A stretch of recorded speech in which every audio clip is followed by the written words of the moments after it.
yaitu salah satu materi dalam mata kuliah aspek hukum dalam bisnis ya. Salah satunya adalah pengantar hak kekayaan intelektual atau HKI.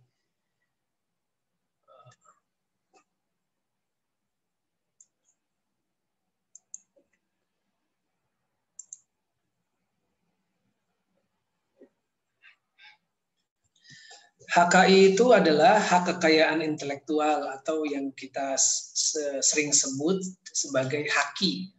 Cuman haki itu sekarang sudah dihapuskan, istilahnya menjadi HKI. Jadi hak kekayaan intelektual. Kalau bicara tentang hak kekayaan intelektual itu, kita bicara tentang hasil pikiran, hasil kreativitas dari seorang manusia, kemudian bisa menghasilkan sebuah produk atau jasa atau sebuah proses. Hal itu lahir dari sebuah kreativitas manusia sebagai makhluk Tuhan ya, sehingga dengan adanya kreativitas itu timbullah berbagai macam produk, jasa, proses yang semuanya berguna untuk manusia. Misalnya saja kalau misalnya profesinya sebagai musisi, maka dia akan dengan segala kreativitasnya dia akan menghasilkan lagu-lagu. Kalau dia profesinya sebagai produser atau pencipta lagu, dengan setiap kreativitasnya dia akan menghasilkan lagu-lagu yang enak didengar untuk masyarakat. Kalau dia profesinya sebagai insinyur, maka dia akan menemukan sebuah teknologi modern yang bermanfaat bagi manusia. Atau dia seorang dosen. Kalau seorang dosen itu dengan kreativitasnya, dengan pikirannya, dia akan menghasilkan berbagai macam buku. Atau kalau misalnya seorang seniman, ya, dia seorang pelawak, maka dia akan menghasilkan sebuah pertunjukan-pertunjukan lawak atau artis-artis yang memainkan film. Itu semua berasal dari pikiran atau kreativitas manusia. Jadi karya-karya yang timbul atau lahir karena imajinasi, daya pikir, dan kemampuan intelektual manusia. Kenapa hak kekayaan intelektual itu harus dilindungi oleh hukum? Karena manusia yang melahirkan kreativitas itu berasal dari upaya yang luar biasa, susahnya. Menghasilkan sebuah lagu itu perlu pemikiran yang ekstra. Apalagi lagu tersebut kemudian dimasukkan notasi-notasi lagu. Tentu hasil daripada pemikiran atau kreativitas ini harus dilindungi oleh hukum agar tidak ada orang lain yang memanfaatkan atau melanggar haknya. Bayangkan kalau misalnya tidak ada hukum hak kekayaan intelektual. Ketika orang menciptakan sebuah lagu, maka tidak ada instrumen hukum, maka bisa saja lagunya itu kemudian dibajak. Lagunya kemudian diklaim bahwa itu milik dia, dan sebagainya, dan sebagainya. Oleh karena itu harus ada instrumen hukum. Begitu juga dengan misalnya musisi. Bahkan musisi ini sekarang ini mengharapkan perlindungan hukum. Karena apa? Musisi adalah profesi yang paling banyak dilanggar hak ciptanya. Lagunya di-download dengan tanpa hak, ya. Kemudian lagunya diaransemen tanpa izinnya dan lain sebagainya. Ini merupakan bentuk-bentuk perlindungan hukum yang harus ada dalam kekayaan intelektual manusia. Oleh karena itu, negara-negara di dunia merumuskan sebuah instrumen hukum agar karya-karya manusia yang berasal dari imajinasi, daya pikir, dan kemampuan intelektualnya itu kemudian dilindungi oleh hukum. Kenapa harus dilindungi oleh hukum? Tadi, agar tidak ada orang yang mengklaim karyanya, agar karyanya ya tidak hilang karena diambil oleh orang lain. Yang ketiga, mungkin saja karyanya tidak dimodifikasi sehingga berbagai macam bentuk yang tidak sesuai dengan aslinya dan lain sebagainya. Oleh karena itu, harus ada hukum hak kekayaan intelektual. Kekayaan intelektual itu terbagi menjadi dua, yaitu kekayaan intelektual yang sifatnya umum, yang kedua kekayaan intelektual yang sifatnya pribadi atau privat. Kalau yang umum misalnya ada sumber daya genetik, tumbuh-tumbuhan ya yang hidup dalam daerah tertentu. Ada juga ekspresi budaya tradisional. Contohnya tari-tarian daerah, tari piring, tari Aceh ya, kemudian tari kecak di Bali, jaipongan dan lain sebagainya. Jangan sampai tradisional kekayaan tradisional ini kemudian diambil oleh pihak lain. Sebagai salah satu contohnya dulu pernah ada kasus angklung dan reog Ponorogo itu kemudian diklaim oleh Malaysia. Karena apa? Karena mereka mengatakan bahwa ini tidak ada perlindungan di Indonesia, nggak ada ini. Bentuk perlindungannya bagaimana? Sehingga pada waktu itu kita marah-marah. Kita kemudian barulah Indonesia ini kebakaran jenggot. Karena tidak ada perlindungan hukum terhadap budaya tradisional. Ada tari-tarian, ada seni wayang, dan sebagainya. Itu semua harus dilindungi oleh hukum. Ada juga pengetahuan tradisional. Misalnya hikayat-hikayat atau cerita-cerita masa lalu, masa klasik, puisi, gurindam, novel-novel. Kalau itu tidak dilindungi oleh hukum, maka ada pihak-pihak yang ingin memanfaatkan itu untuk tujuan tertentu. Padahal itu adalah milik negara. Harus ada perlindungan, harus ada kepastian hukum agar hak kekayaan intelektual itu tidak diambil oleh orang lain. Ingat bahwasanya adalah kekayaan intelektual itu sama seperti kita mempunyai materi. Kita sama mempunyai rumah, kita sama mempunyai mobil, motor, kita punya. Ya. Tetapi semua itu adalah kekayaan kita yang terlihat. Nah, hak kekayaan intelektual ini juga sama, ini merupakan material kita. Kekayaan kita, cuma kekayaan ini tidak bisa dilihat. Ya, pikiran itu tidak bisa dilihat, kemudian baru diimplementasikan dalam bentuk nyata. Nah, oleh karena itu hukum memberikan perlindungan terhadap bentuk kekayaan intelektual manusia yang diekspresikan dalam sebuah bentuk atau objek tertentu. Kalau yang bersifat pribadi karena ini perorangan yang mempunyainya, maka ada hak cipta, ada hak paten, merek, industri, rahasia dagang, desain tata letak, sirkuit terpadu, dan perlindungan varietas tanaman. Ini semua ada di hak milik industri. Jadi kekayaan intelektual yang bersifat pribadi ada dua. Pertama adalah hak cipta dan hak terkait. Yang kedua adalah hak milik industri. Hak milik industri itu banyak. Ada paten, ada merek, ada desain industri, ada rahasia dagang, ada desain tata letak, sirkuit terpadu, dan perlindungan varietas tanaman. Nah, bentuk-bentuk ini adalah bentuk-bentuk kekayaan intelektual hasil dari pikiran manusia, kemudian dibentuk dalam objek yang nyata, sehingga negara harus memberikan perlindungan hukum kepada pemegang HKI-nya atau penciptanya, agar hak-haknya tidak dilanggar. Tidak ada orang yang mengambil karyanya tanpa seizinnya. Tidak ada orang yang mengklaim bahwasanya itu karyanya. Atau bahkan tidak ada agar tidak ada orang yang merubah-rubah bentuk karya orang lain. Kalau tidak ada hukum, maka harus ada hukum hak kekayaan intelektual. Nah, dua sifat kekayaan intelektual. Jadi ada dua sifat jenis perlindungan kekayaan intelektual itu agar dilindungi oleh hukum.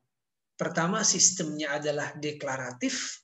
Yang kedua, sistemnya adalah konstitutif. Kalau yang deklaratif, pendaftaran itu tidak wajib. Pendaftaran kalau kita mempunyai hak cipta, ya, atau hak kekayaan intelektual itu tidak wajib didaftarkan kepada negara, karena first to use, orang yang pertama kali menggunakan dia sudah dilindungi oleh hukum, ya. Jadi dia sudah dilindungi oleh hukum ketika orang tersebut yang pertama kali mencipta atau menggunakan itu. Atau dalam bahasa Inggrisnya disebut first to use. Deklaratif ini hanya bisa diimplementasikan hanya dalam satu jenis HKI, yaitu hak cipta. Jadi deklaratif yang tidak mewajibkan untuk mendaftar ke negara melalui Ditjen Kekayaan Intelektual atau di Kementerian Hukum dan HAM hanya hak cipta. Misal saya sedang lagi nyantai di rumah, kemudian iseng-iseng saya membuat lagu. Kemudian lagu ciptaan sebuah bait lagu. Nah, bait lagu itu saya insert dengan notasi-notasi not lagu. Kemudian saya bisa menjadi lagu. Pada saat saya kemukakan itu, maka di saat itu juga negara sudah mengakui bahwa itu adalah hak cipta lagu saya. Lalu bagaimana dengan pendaftarannya? Pendaftaran baru saya lakukan setelah saya sudah menyelesaikan semua. Tapi walaupun saya tidak mendaftarkan, negara sudah mengakui bahwasanya itu adalah lagunya Pak Indra. Ini khusus yang deklaratif. Ada juga yang konstitutif sebelah kanan ya. Adalah sebuah pendaftaran hak kekayaan, perlindungan hak kekayaan intelektual di mana dimulai perlindungan itu ketika ada pendaftaran kepada negara. Nah, ini beda dengan hak cipta. Kalau hak cipta tadi nggak wajib. Kalau yang sekarang perlindungan hukum diberikan ketika siapapun orang yang mendaftarkan ke negara. Misal saya punya sistem konstitutif ini berlaku untuk jenis kekayaan intelektual selain hak cipta, yaitu ada paten, merek, ya dan lain sebagainya. Selain hak cipta, itu semuanya berdasarkan melalui pendaftaran konstitutif. Artinya diakui negara, dilindungi negara ketika sudah didaftarkan ke negara. Atau yang disebut dengan first to file. Jadi first to file itu adalah siapa yang pertama cepat-cepatan orang yang mendaftar ke negara. Misalnya saya menciptakan merek baju misalnya atas nama Indra. Saya mendaftarkannya tahun 2020. Ternyata pada waktu saya mendaftarkan ke negara, ditolak. Kenapa ditolak? Karena sudah ada merek Indra terlebih dahulu di tahun 2015. Nah, artinya adalah maka yang diterima oleh kekayaan intelektual negara, Ditjen Kekayaan Intelektual yang duluan, first to file tadi. Tapi kalau hak cipta tidak. Dia sebelum didaftarkan juga sudah dilindungi. Karena itu kan langsung ya, spontanitas kalau hak cipta itu. Ya. Kalau paten, merek, ya apalagi paten ya terkait dengan teknologi itu kan harus prosesnya lama. Tapi kalau hak cipta kan kadang bisa langsung segera, maka itu langsung dilindungi. Nah, oleh karena itu jangan ketukar mana definisi deklaratif dan konstitutif. Ini adalah berbagai macam perundang-undangan di bidang kekayaan intelektual yang berlaku di Indonesia secara nasional. Ya, ada hak cipta di Undang-Undang Nomor 28 Tahun 2014. Terkait dengan merek dan indikasi geografis, Undang-Undang Nomor 20 Tahun 2016. Paten Undang-Undang Nomor 13 Tahun 2016. Desain industri Undang-Undang Nomor 31 Tahun 2000. Desain tata letak sirkuit terpadu Undang-Undang 32 Tahun 2000. Yang kelima, rahasia dagang Undang-Undang Nomor 30 Tahun 2000. Kenapa sih harus ada peraturan perundang-undangan? Tadi pertanyaannya sama. Kenapa sih harus ada hukum hak kekayaan intelektual? Ada 3 jawabannya. Pertama adalah perlindungan agar tidak ada orang yang mengklaim mengambil hak milik karya kita. Ada orang yang iseng mencoba-coba untuk mengklaim. Nah, itu nggak bisa kalau kita sudah ada undang-undang terkait dengan kekayaan intelektual. Apalagi sekarang ekonomi kreatif, ya nggak? Banyak sekali orang yang ingin brandnya itu maju, makanya dia membonceng brand yang terkenal. Nah, itu pelanggaran itu kalau misalnya mirip-mirip dimirip-miripin. Maka harus ada perlindungan hukum. Ada nanti kalau yang melanggar ada sanksi perdata, ada sanksi pidana. Yang kedua adalah bentuk penghargaan. Tadi saya sudah bilang bahwa membuat sebuah lagu itu perlu mikir. Sebagai contoh misalnya Pak Haji Rhoma Irama dalam bidang dangdut, genre musik dangdut. Perlu mikir itu ya, ada unsur agama, ada unsur seninya. Sampai sekarang lagu-lagu beliau masih eksis. Artinya dalam membuat itu kan butuh pengorbanan itu. Ahmad Dhani ya di bidang genre musik pop ya, banyak sekali musik-musiknya yang sudah booming di masyarakat. Itu butuh effort, butuh usaha. Oleh karena itu harus dihargai. Dihargai melalui apa? Adanya royalti. Royalti itu adalah bentuk insentif materi. Selama lagunya Ahmad Dhani diputar di B-Exchange Ciputat, maka lagunya Ahmad Dhani itu laku kan ya, maka Ahmad Dhani itu mendapatkan kiriman uang atau royalti dari manajemen BXC itu karena sudah memakai lagunya Ahmad Dhani untuk diputar di mall BXC itu. Ini sebagai contoh. Atau di mall Pondok Indah, lagunya misalnya apa yang terkenal sekarang, misalnya Westlife gitu ya, diputar di PIM ya, Pondok Indah Mall, maka Pondok Indah Mall ya harus bayar royalti. Dengan mekanisme yang ada dia harus membayar royalti kepada Westlife. Maka seandainya penciptanya lagi tidur di rumah ya, tapi lagunya itu diputar untuk kepentingan komersil, maka ketika itu dia mendapatkan transfer walaupun penciptanya sudah lagi tidur atau penciptanya sudah meninggal, ada keluarganya kan, berarti keluarganya lah yang mendapatkan royalti. Jadi Anda yang mahasiswa atau mahasiswi yang punya kreativitas di bidang ekonomi kreatif, nah rezim hak kekayaan intelektual ini memberikan sebuah penghargaan dan perlindungan yang luar biasa. Yang ketiga adalah pengakuan. Diakui bahwasanya itu adalah hak karyanya. Misal, Chrisye sudah almarhum menciptakan lagu untuk Peter Pan atau untuk Noah. Ya. Selama lagunya Chrisye itu dinyanyikan oleh Noah, maka di bawah kamera TV biasanya Anda lihat ada chip gitu ya, CIPT Chrisye. Meskipun lagunya Chrisye itu sudah diaransemen ulang. Lagunya Bang Haji Rhoma Irama yang genre dangdut, kemudian diaransemen oleh Ahmad Dhani yang lagunya rock gitu ya. Maka ciptaannya Bang Haji Rhoma Irama itu harus tetap melekat di lagu yang sudah diaransemen oleh Ahmad Dhani. Atau terus kemudian diaransemen lagi. Itulah pengakuan. Meskipun orangnya sudah meninggal, dia lagunya atau karyanya harus tetap dicantumkan dalam objek karyanya itu. Tidak boleh dihilangkan. Itulah bentuk undang-undang, tujuan daripada perundang-undangan di bidang kekayaan intelektual, yaitu diberikan perlindungan, penghargaan, dan pengakuan. Untuk kuliah hari ini, saya karena judulnya adalah pengenalan, maka saya akan menjelaskan secara singkat hak-hak kekayaan intelektual yang ada di Indonesia. Pertama saya mulai dari hak cipta. Hak cipta adalah yang timbul secara otomatis berdasarkan prinsip deklaratif pengumuman di bidang seni, literatur, dan ilmu pengetahuan. Jadi kalau ada hasil karya di bidang seni, literatur atau sastra dan ilmu pengetahuan itu masuk ke dalam ranah perlindungan hak kekayaan intelektual di bidang hak cipta.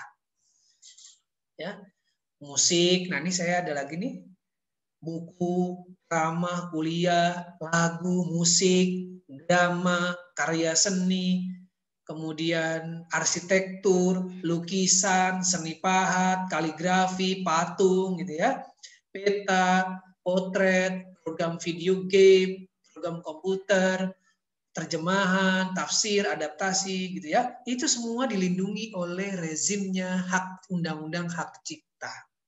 Ya, lagu, film ya, The Red Redemptions atau film apa yang sekarang sedang booming ya. Atau opera Van Java, seni lawak atau seni ukir ya. Anda lihat sebelah kiri itu ya, dari kayu kemudian menjadi kapal pinisi. Atau saya mengeluarkan buku saya namanya Aset Hak Kekayaan Intelektual sebagai Jaminan di Bank. Ya, ini buku karya pertama saya. Yang kedua saya menulis jurnal-jurnal ya, sebelah kanan tuh ya. the legal protections of Syariah Fintech di Indonesia. Pokoknya selama itu berbentuk seni, ilmu pengetahuan, dan literatur sastra itu dilindungi oleh hak cipta. Ada hak moral dan ada hak ekonomi. Hak moral tadi ya, bahwa siapa ini ciptaannya harus ada terus. Siapa ini penulis bukunya harus ada. Hak ekonomi royalti. Kalau dalam hak cipta lagu misalnya ada hak artis, misalnya lagunya milik Ahmad Dhani, tapi dinyanyikan oleh Rosa, maka Ahmad Dhani dan Rosa dapat royalti. Begitu juga dengan produser rekaman dan hak lembaga siaran, misalnya Ahmad Dhani ya sudah melakukan konser 1 jam bersama Dewa 19 yang menyiarkan misalnya RCTI, maka seketika itu 2 jam itu ya, 1 jam atau 2 jam itu memilih yang punya hak cipta adalah RCTI. Kalau orang lain atau siaran TV lain mengambil, dia harus minta izin dulu ke RCTI. Inilah bentuk daripada perlindungan hak kekayaan intelektual. Harus ada izin, tidak boleh tidak ada izin. Kemudian yang kedua yaitu trademark atau merek. Merek ini kalau kita ada kegiatan bisnis atau barang atau jasa, merek ini menjadi sesuatu yang sangat penting. Kalau tidak ada merek, bagaimana cara kita sebagai konsumen untuk memilih merek-merek yang bagus, merek-merek yang ternama. Maka merek di barang atau jasa ini ya, ini penting untuk dilindungi oleh undang-undang. Ya, merek-merek ini Anda semua yakin saya sudah familiar. Nah, merek-merek itu ternyata dilindungi oleh undang-undang. Kita tidak boleh membonceng misalnya McDonald's, kemudian saya mau bikin lagi biar nyamain McDonald's jadi McBemals misalnya gitu pakai B. Nah, itu nggak boleh itu. Itu nanti kena undang-undang karena sudah dilindungi oleh pembeda. Atau KFC ya. KFC. Kemudian saya mau cari-cari Kentucky KFC jadi Kolari FSC misalnya gitu ya. Diubah-ubah seolah-olah mirip dengan yang sudah eksis. Ini nggak boleh, ini pelanggaran terhadap hak merek ya. Atau juga Anda mungkin pernah kenal dengan beras. Kalau kenapa ya, beras dari Cianjur itu berasnya pulen, kemudian wangi pandan dibandingkan dengan beras yang lain. Ternyata di Cianjur itu ada sebuah pekarangan tanah yang memang tanahnya beda, udaranya juga beda, sejuk, sehingga menghasilkan beras yang berbeda. Maka itu dilindungi oleh undang-undang merek dan indikasi geografis. Ya, tidak boleh nanti tiba-tiba misalnya beras Cianjur diklaim bahwa ini adalah beras dari Thailand misalnya begitu. Itu nggak boleh karena dilindungi oleh undang-undang. Yang kedua namanya Sumbawa. Madu hutan Sumbawa itu adalah madu yang sangat populer karena khasiatnya. Jadi tidak boleh misalnya nanti ada orang lain ya mengatakan madu Sumbawa ini dari Sumbawa ini, ternyata bukan. Padahal itu palsu misalnya gitu. Atau ada kopi, bagi para pencinta kopi misalnya ada kopi Bali, ada kopi Makassar, ada kopi Gayo di Aceh. Kenapa yang enak-enak itu ada di daerah? Nah, undang-undang kita melindungi hak merek berdasarkan faktor geografis. Jadi kalau di daerah Anda ada produk, barang, atau jasa yang berbeda dari produk lainnya karena geografis, maka itu dilindungi oleh undang-undang. Kemudian saya ke paten. Paten ini lebih kepada teknologi. Ya? Lebih kepada teknologi. Jadi kalau ada seseorang yang mencipta sebuah mesin atau kecanggihan teknologi dan teknologinya belum pernah dibuat orang, maka silakan daftar aja. Karena nanti Anda akan dilindungi penggunaannya. Anda akan diberikan penghargaan oleh negara. Anda akan dilindungi secara hukum, dilindungi, diakui, ada pengakuan. Paten ini, ingat ya, paten ini hanya di bidang teknologi. Kalau di hak cipta, ingat-ingat tuh, hak cipta cuma 3, seni, sastra, dan ilmu pengetahuan itu dilindungi oleh hak cipta. Kalau merek, tadi ya, merek barang dan jasa itu merek. Kalau paten hanya bidang teknologi. Tapi kadang-kadang kita sering salah tuh orang Indonesia. Misalnya Noah, ya Ariel Noah menciptakan sebuah lagu baru. Wah, lagunya Ariel bagus banget tuh, Ariel Noah. Atau lagunya Sheila on Seven baru tuh. Kenapa nggak dipatenkan saja? Nah, ini salah ini. Kamu punya buku baru ya? Udah patenkan saja. Nah, itu salah. Kalau buku, ya karena itu pengetahuan dan seni, lagu itu seni, maka bukan paten. Itu hak cipta. Ini kadang-kadang sering ketuker ini kita. Kalau paten itu hanya bidang teknologi. Misalnya teknologi apa nih? Punya contoh, ceker ayam. Ceker ayam. Saking semangatnya Pak Indra nih. Jadi kalau bikin rumah, itu kan ada ceker ayam bawahnya. Ya, itu sebenarnya punya namanya Profesor Dr. Insinyur Sudijatmo pada tahun 1961. Ya, kalau Anda bangun rumah di tanah strukturnya lunak seperti rawa, maka ceker ayam ini perlu. Nah, teknologi ini sudah dipatenkan di lebih dari 40 negara. Wah, kaya nih kalau beliau masih hidup nih. Saya belum tahu nih beliau masih hidup atau ini udah meninggal ya. Nah, karena dia mempunyai teknik teknologi yang luar biasa sehingga orang lain itu bisa mencontoh itu. Ada juga teknik sosrobahu. Nah, nggak Anda melihat sebuah konstruksi jembatan miring sebenarnya. Miringnya agak simetris gitu ya. Kenapa nggak ke jalan aja? Kan harusnya lebih besar gitu ya. Nah, ternyata itu kalau pierhead jembatannya itu makan jalan ke jalan umum itu kan bisa bahaya itu kan ya. Malang begitu di atas ya, nanti mungkin ada batu jatuh. Nah, kemudian dibikin agak simetris ke ke lurus begitu. Nanti kalau sudah jadi tinggal diputer 360 derajat itu. Jadi diputer. Nah, itu namanya teknik sosrobahu, ditemukan oleh Insinyur Cokorda Raka Sukawati dan mendapatkan paten pada tahun 1995. Jadi teknologi itu banyak. Ya, ini di bidang teknologi atau teknologi yang sangat sederhana lah. Kalau Anda beli pulpen, pulpennya itu di sebelum ujungnya itu ada kayak keset-keset gitu ya, merupai kulit jeruk, itu paten itu. Itu sudah ada paten teknologinya. Jadi jangan coba-coba mencontoh kemudian mengimitasi kemudian dijual, Anda bisa kena pelanggaran paten. Ada pidana, ada perdata. Ya. Atau juga ini yang lagi kekinian karena sering dipakai oleh ibu-ibu di rumah ya, bagaimana cara menggunting yang lebih artistik, daun bawang dan sebagainya. Kemudian masuk ke desain industri. Desain industri itu adalah yaitu kreasi tentang bentuk, konfigurasi atau komposisi garis,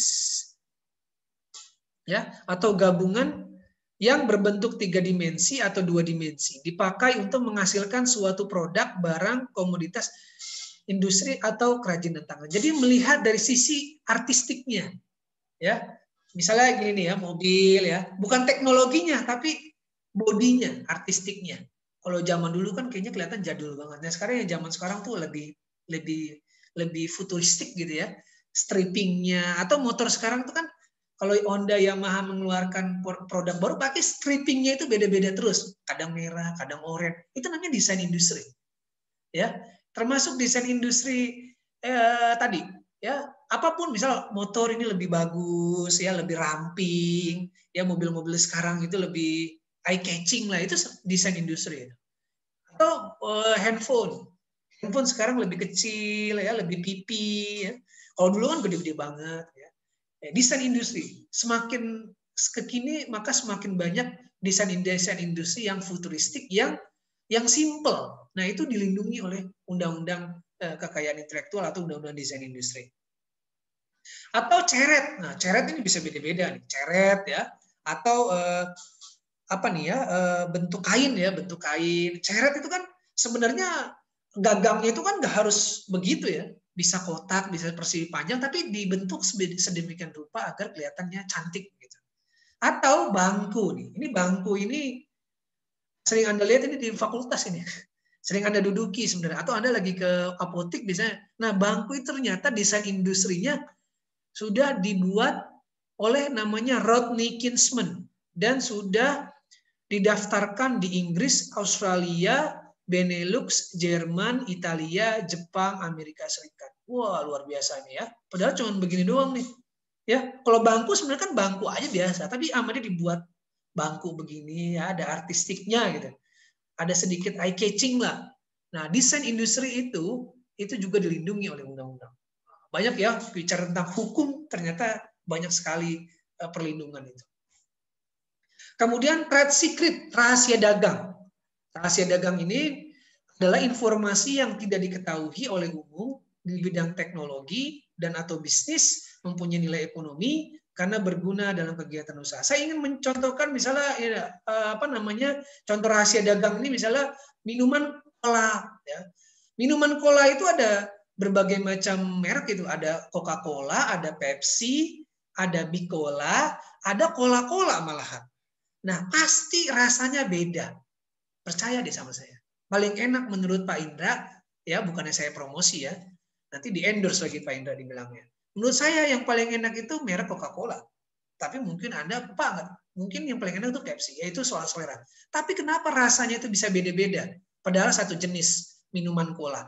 Ternyata ada resep-resep yang tidak boleh dipublish ke publik. Tidak ada resep-resep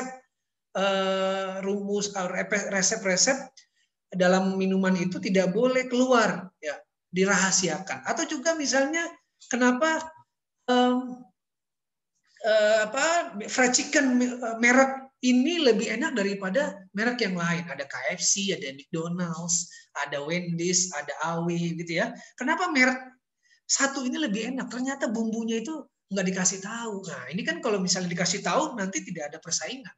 Nah, rahasia dagang ini adalah satu-satunya jenis kekayaan intelektual yang tidak perlu didaftarkan. Tidak perlu ini. Nanti kalau ada masalah baru negara turun tangan. Jadi rahasia dagang ini menjadi senjata yang luar biasa bagi semua pelaku usaha. Jangan sampai resepnya itu bocor. Kalau resepnya bocor nanti kita nggak jadi pemain di pasar dong, nggak laku di konsumen. Nah, undang-undang rahasia dagang juga sudah ada di Indonesia. Terakhir adalah desain tata letak. Ya, kalau kita beli handphone, alat-alat elektronik itu di dalamnya itu kayak ada kayak motherboard gitu ya. Kalau di laptop disebutnya motherboard, itu adalah desain atau layout ya. Ada di kiri isolaturnya, mungkin ada di kanan, ada di bawah dan lain sebagainya. Inilah yang saya sebut sebagai kekayaan intelektual. Nah, oleh karena itu pada saat